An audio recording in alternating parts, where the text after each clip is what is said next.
അതെ, ഇന്ന് നമ്മൾ പള്ളിയേക്കാട്ട് പോകണം. അവിടെ ഫിത്ർ സക്കാത്ത് കൊടുക്കുന്നുണ്ട്. അപ്പോൾ അവിടെ കമ്മിറ്റിക്കാർ എല്ലാവരോടും അങ്ങോട്ട് ചെല്ലാൻ പറഞ്ഞിട്ടുണ്ട്. അപ്പോൾ നമ്മൾ അങ്ങോട്ടോട്ടോ പോണത്. അപ്പോൾ നമ്മളിവിടെ എത്തിക്കണം കേട്ടോ. ഇവിടെ കുറേ ആൾക്കാരുണ്ട്, സാധനങ്ങൾ കൊടുത്തു തുടങ്ങിയിട്ടുണ്ട് കേട്ടോ. കുറേ സാധനങ്ങളുണ്ട്, നമുക്ക് നോക്കാം എന്തൊക്കെ സാധനങ്ങളുണ്ടെന്ന്. ഇതുണ്ടോ, ഇത് ഒരു പോലീസ് ഡിപ്പാർട്ട്മെൻറ്റിൽപ്പെട്ട കുറച്ച് ആളുകളാണ് ഇത് കൊടുക്കുന്നത്. എന്തായാലും ഇതുണ്ട്, പത്തിരിപ്പൊടി 5 കിലോൻ്റെ ഒരു പാക്കറ്റ് ഉണ്ട്.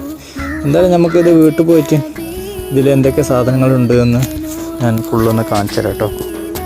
അപ്പോൾ ഇതിലുള്ളത് ആദ്യം തന്നെ ഒരു 5 കിലോൻ്റെ പത്തിരിപ്പൊടി കേട്ടോ, പിന്നെ ഒരു 1/2 ലിറ്റർ വെളിച്ചെണ്ണ, പിന്നെ 1 ലിറ്റർ ഓയിൽ, പിന്നെ ഒരു ചിക്കൻ മസാല ഉണ്ട്, പിന്നെ അതിലേക്കുള്ളത് കപ്സൻ്റെ മസാല കേട്ടോ. പിന്നെ അതിനകത്ത് എന്തൊക്കെയുള്ളത് ഞാൻ കാണിച്ചു തരാം. അപ്പോൾ ഇതിൽ വരുന്നത് ആദ്യം തന്നെ റവയാണ് കേട്ടോ. പിന്നെ അതിലേക്ക് വരുന്നത് ബിരിയാണീൻ്റെ അരി കേട്ടോ, ഒരു 3 കിലോ ബിരിയാണീൻ്റെ അരിയുണ്ട്. അതിലേക്ക് വരുന്നത് 2 കിലോ പഞ്ചസാര. ഇത് കൊടുത്തവർക്ക് അല്ലാഹു ഖൈർ